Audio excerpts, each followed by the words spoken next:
नमस्कार। आज मैं एक बेहद महत्वपूर्ण विषय पर, विशेषकर देश की माताओं, बहनों और बेटियों से बात करने के लिए आया हूं। आज भारत का हर नागरिक देख रहा है कि कैसे भारत की नारी शक्ति की उड़ान को रोक दिया गया, उनके सपनों को बेरहमी से कुचल दिया गया। हमारे भरसक प्रयास के बावजूद हम सफल नहीं हो पाए। नारी शक्ति वंदन अधिनियम में संशोधन नहीं हो पाया और मैं इसके लिए सभी माताओं, बहनों, उनसे मैं क्षमा प्रार्थी हूं। साथियों, हमारे लिए देश हित सर्वोपरि है, लेकिन जब कुछ लोगों के लिए दल हित सब कुछ हो जाता है, दल हित देश हित से बड़ा हो जाता है, तो नारी शक्ति को, देश हित को इसका खामियाजा उठाना पड़ता है। इस बार भी यही हुआ है। कांग्रेस, डीएमके, टीएमसी और समाजवादी पार्टी जैसे दलों की स्वार्थी राजनीति का नुकसान देश की नारी शक्ति को उठाना पड़ा है। साथियों, कल देश की करोड़ों महिलाओं की नजर संसद पर थी। देश की नारी शक्ति देख रही थी। मुझे भी ये देखकर बहुत दुख हुआ कि जब ये नारी हित का प्रस्ताव गिरा तो कांग्रेस, डीएमके, टीएमसी, सपा जैसी परिवारवादी पार्टियां खुशी से तालियां बजा रही थी। महिलाओं से उनके अधिकार छीनकर ये लोग मेजें थपथपा रहे थे। उन्होंने जो किया वो केवल टेबल पर थाप नहीं थी, वो नारी के स्वाभिमान पर,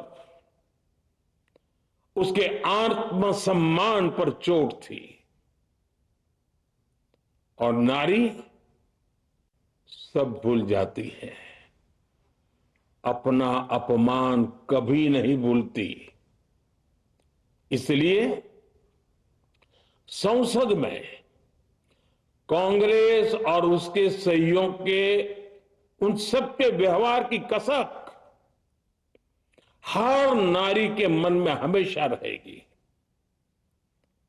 देश की नारी जब भी अपने क्षेत्र में इन नेताओं को देखेगी तो वो याद करेगी कि इन्हीं लोगों ने संसद में महिला आरक्षण को रोकने का जश्न मनाया था, खुशियां मनाई थी। कल संसद में नारी शक्ति वंदन संशोधन का जिन दलों ने विरोध किया है, उनसे मैं दो टूक कहूंगा।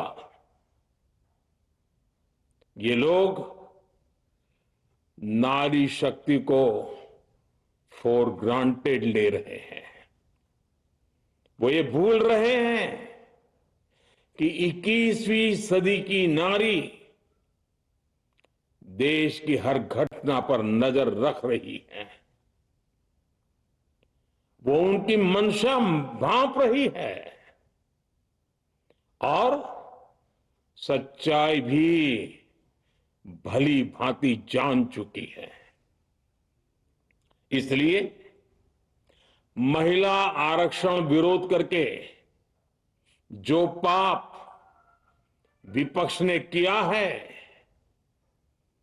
इसकी उन्हें सजा जरूर मिलेगी। इन दलों ने संविधान निर्माताओं की भावनाओं का भी अपमान किया है और जनता द्वारा इसकी सजा से भी वो बच नहीं पाएंगे। साथियों, सदन में नारी शक्ति वंदन संशोधन किसी से भी कुछ छीनने का नहीं था। नारी शक्ति वंदन संशोधन हर किसी को कुछ न कुछ देने का था, देने के लिए संशोधन का था। ये 40 साल से लटके हुए नारी के हक को 2029 के अगले लोकसभा चुनाव से उसका हक देने का संशोधन था। नारी शक्ति वंदन संशोधन 21वीं सदी के भारत की नारी को नए अवसर देने, नई उड़ान देने, उसके सामने से बाधाएं हटाने का महायज्ञ था। देश की 50% यानी आधी आबादी को उसका अधिकार देने का साफ नियत के साथ, ईमानदारी के साथ किया गया एक पवित्र प्रयास था। नारी को भारत की विकास यात्रा में सहयात्री बनाने और सबको जोड़ने का प्रयास था। नारी शक्ति वंदन संशोधन समय की मांग है। नारी शक्ति वंदन संशोधन उत्तर, दक्षिण, पूर्व, पश्चिम सभी राज्यों की, हर राज्य की शक्ति में समान वृद्धि का प्रयास था। ये संसद में सभी राज्यों की आवाज को अधिक शक्ति देने का प्रयास था। राज्य छोटा हो, राज्य बड़ा हो, राज्य की आबादी कम हो या राज्य की आबादी ज्यादा हो, सबकी समान अनुपात में शक्ति बढ़ाने की कोशिश थी। लेकिन इस ईमानदार प्रयास की कांग्रेस और उसके सहयोगियों ने सदन में पूरे देश के सामने भ्रूण हत्या कर दी है, भ्रूण हत्या कर दी है। ये Congress, TMC, Samajwadi party, DMK जैसे दल इस भ्रूण हत्या के गुनहगार हैं। ये देश के संविधान के अपराधी हैं। ये देश की नारी शक्ति के अपराधी हैं। साथियों, कांग्रेस महिला आरक्षण के विषय से ही नफरत करती है। उसने हमेशा से ही महिला आरक्षण को रोकने के लिए षड्यंत्र किए हैं। इस दिशा में पहले जितनी बार भी प्रयास हुए, हर बार कांग्रेस ने इसमें रोड़े अटकाए हैं। इस बार भी कांग्रेस और उसके साथियों ने महिला आरक्षण को रोकने के लिए एक के बाद एक नए झूठ का सहारा लिया। कभी संख्या को लेकर, कभी किसी और तरीके से कांग्रेस और उसके साथियों ने देश को गुमराह करने की कोशिश की। ऐसा करके इन दलों ने भारत की नारी शक्ति के सामने अपना असली चेहरा सामने ला दिया है, अपना मुखौटा उतार दिया है। साथियों, मुझे व्यक्तिगत तौर पर आशा थी कि कांग्रेस अपनी दशकों पुरानी गलती सुधारेगी। कांग्रेस अपने पापों का प्रायश्चित करेगी। लेकिन कांग्रेस ने इतिहास रचने का, महिलाओं के पक्ष में खड़े होने का अवसर खो दिया। कांग्रेस खुद देश के अधिकांश हिस्सों में अपना वजूद खो चुकी है। कांग्रेस परजीवी की तरह क्षेत्रीय दलों की पीठ पर सवार होकर खुद को जिंदा रखे हुए है। लेकिन कांग्रेस ये भी नहीं चाहती कि क्षेत्रीय दलों की ताकत बढ़े। इसलिए कांग्रेस ने इस संशोधन का विरोध करवाकर अनेक क्षेत्रीय दलों के भविष्य को अंधकार में धकेलने का राजनीतिक षड्यंत्र किया है।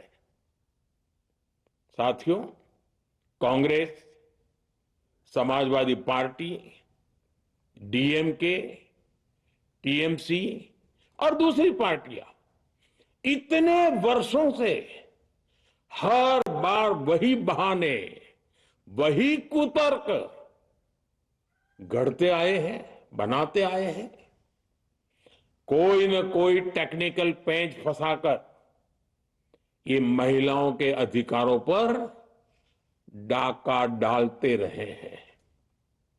देश राजनीति का ये भद्दा पैटर्न बराबर समझ चुका है और उसके पीछे की वजह भी जान चुका है। भाइयों बहनों, नारी शक्ति वंदन अधिनियम के विरोध की एक बड़ी वजह है इन परिवारवादी पार्टियों का डर। इन्हें डर है अगर महिलाएं सशक्त हो गई तो इन परिवारवादी पार्टियों का नेतृत्व खतरे में पड़ जाएगा। ये कभी नहीं चाहेंगे कि उनके परिवार के बाहर की महिलाएं आगे बढ़े। आज पंचायतों में, लोकल बॉडीज में जिन हजारों लाखों महिलाओं ने अपनी क्षमता को साबित किया है, जब आगे बढ़कर लोकसभा और विधानसभाओं में आना चाहती हैं, देश की सेवा करना चाहती है, परिवारवादियों के भीतर उनसे असुरक्षा की भावना बैठी हुई है। परिसीमन के बाद महिलाओं के लिए कहीं ज्यादा सीटें होगी, महिलाओं का कद बढ़ेगा। इसलिए इन लोगों ने नारी शक्ति वंदन संशोधन का विरोध किया है। देश की नारी शक्ति कांग्रेस और उसके सहयोगियों को इस पाप के लिए कभी माफ नहीं करेगी। मेरे प्रिय देशवासियों, कांग्रेस और उसके साथी दल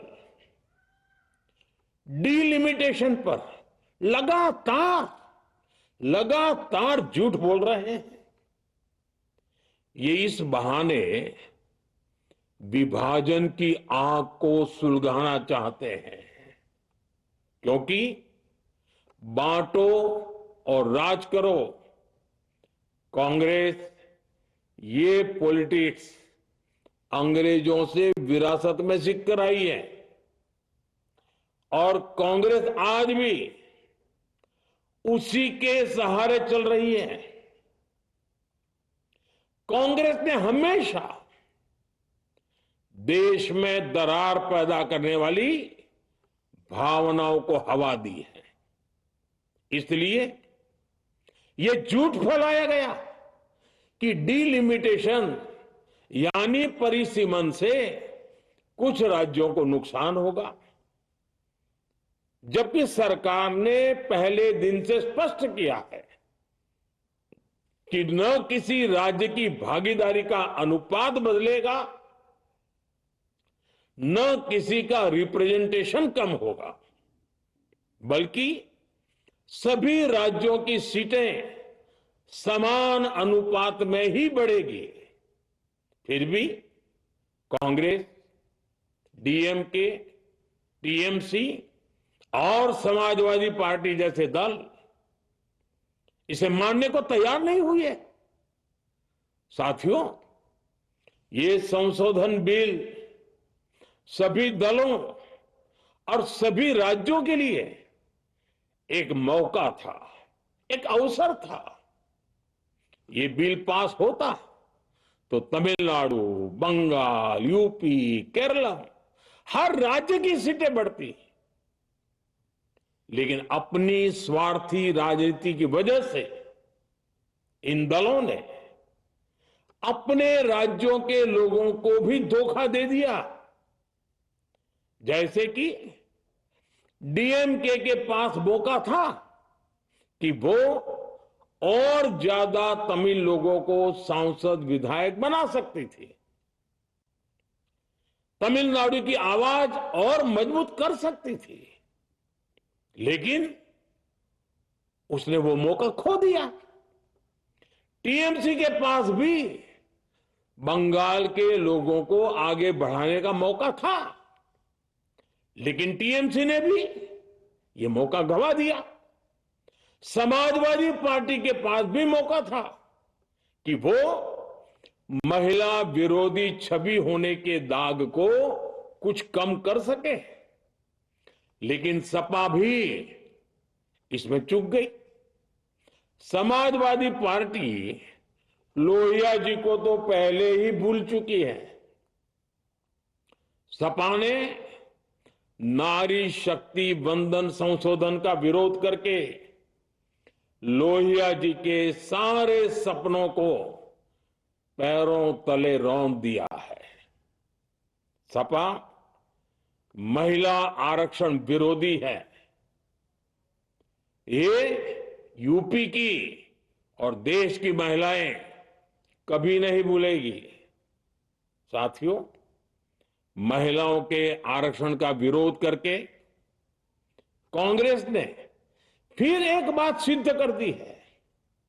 कांग्रेस एक एंटी रिफॉर्म पार्टी है। 21वीं सदी के विकसित भारत के लिए जो भी निर्णय, जो भी रिफॉर्म जरूरी है, जो भी निर्णय देश ले रहा है, कांग्रेस उन सब का विरोध करती है, उसे खारिज कर देती है, उस काम के अंदर खलल डालती है। यही कांग्रेस का इतिहास है और यही कांग्रेस की नेगेटिव पॉलिटिक्स है। साथियों, ये वही कांग्रेस है जिसने जनधन, आधार, मोबाइल, स्त्री शक्ति का विरोध किया। कांग्रेस ने डिजिटल पेमेंट्स का विरोध किया। कांग्रेस ने जीएसटी का विरोध किया। कांग्रेस ने सामान्य वर्ग के गरीबों को आरक्षण का विरोध किया। कांग्रेस ने ट्रिपल तलाक के विरुद्ध कानून का विरोध किया। कांग्रेस ने आर्टिकल 370 हटाने का विरोध किया। हमारा संविधान, हमारे कोर्ट जिस यूनिफॉर्म सिविल कोड, समान नागरिक आचार संहिता को, यूसीसी को जरूरी बताते हैं, कांग्रेस उसका भी विरोध करती है। रिफॉर्म का नाम सुनते ही कांग्रेस विरोध की तख्ती लेकर दौड़ पड़ती है। ऐसा कोई भी काम जिससे देश मजबूत होता है, कांग्रेस उसमें बाधाएं खड़ी करने के लिए पूरी शक्ति लगा देती है। Congress one nation one election का विरोध करती है। कांग्रेस देश में घुसपैठियों को भगाने का विरोध करती है। कांग्रेस मतदाता सूची के शुद्धिकरण एसआईआर का विरोध करती है। कांग्रेस वक्फ बोर्ड में रिफॉर्म का विरोध करती है। साथियों, कांग्रेस ने शरणार्थियों को सुरक्षा देने वाले सीएए कानून तक का विरोध किया। इस पर झूठ बोलकर, अफवाहें फैलाकर देश में बवंडर खड़ा कर दिया। कांग्रेस माओवादी नक्सली हिंसा को समाप्त करने के देश के प्रयासों में भी रुकावटें डालती है।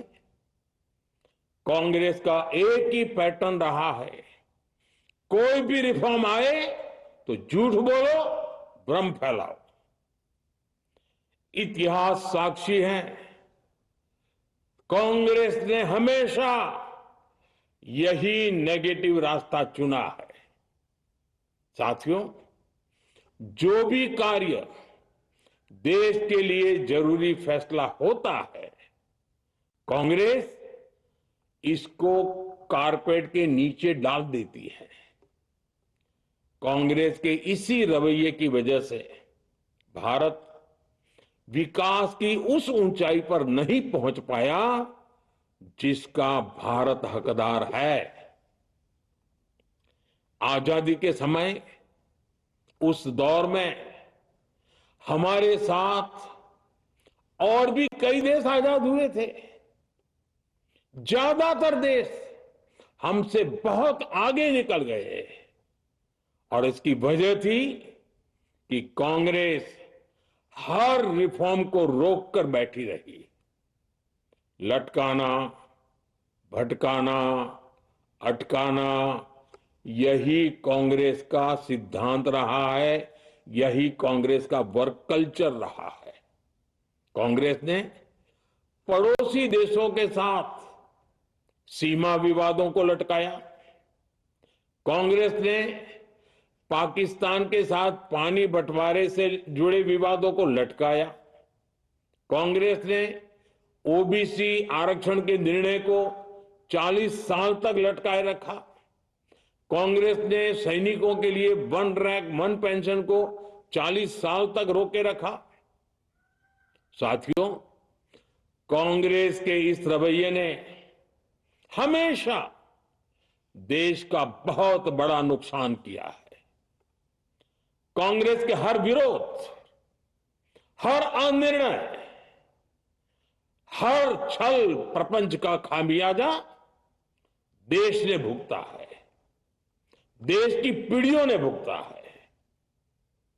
आज देश के सामने जितनी भी बड़ी चुनौतियां हैं, वो कांग्रेस के इसी रवैये से उपजी हुई है। इसलिए ये लड़ाई सिर्फ एक कानून की नहीं है, ये लड़ाई कांग्रेस की उस एंटी रिफॉर्म मानसिकता के साथ है जिसमें सिर्फ नेगेटिविटी है, नकारात्मकता है। और मुझे इसमें कोई संदेह नहीं है कि देश की सभी बहनें बेटियां कांग्रेस की इस मानसिकता को करारा जवाब दे के रहेगी। साथियों, कुछ लोग देश की महिलाओं के सपने टूटने को सरकार की नाकामी बता रहे हैं, लेकिन ये विषय कामयाबी या नाकामयाबी क्रेडिट का था ही नहीं।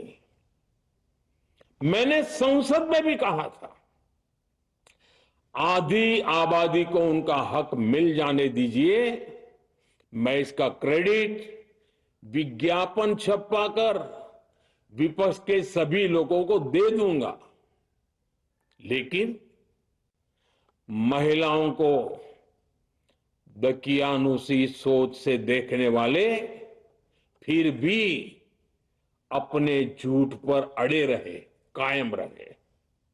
साथियों, नारी शक्ति को भागीदारी दिलाने की लड़ाई दशकों से चल रही है। वर्षों से मैं भी इसके लिए प्रयास करने वालों में से एक हूं। कितनी ही महिलाएं ये विषय मेरे सामने उठाती रही हैं, कितनी ही बहनों ने पत्र के द्वारा मुझे सारी बातें बताई हैं। मेरे देश की माताएं, बहनें, बेटियां, मैं जानता हूं आज आप सब दुखी हैं, मैं भी आपके इस दुख में दुखी हूं। आज भले ही बिल पास कराने के लिए जरूरी 66% वोट हमें नहीं मिला हो, लेकिन मैं जानता हूं देश की 100%, 100% नारी शक्ति का आशीर्वाद हमारे साथ है।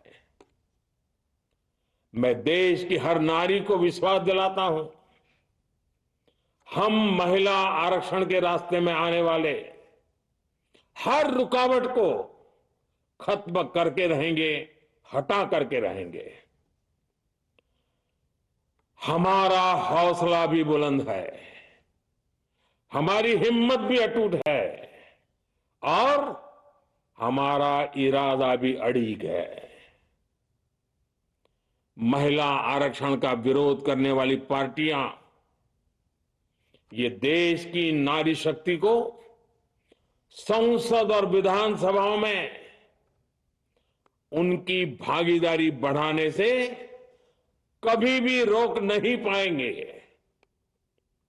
सिर्फ वक्त का इंतजार है।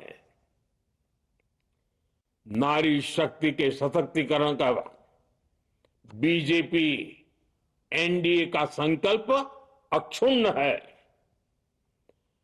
कल हमारे पास संख्या बल नहीं था, लेकिन इसका मतलब ये नहीं है कि हम हार गए।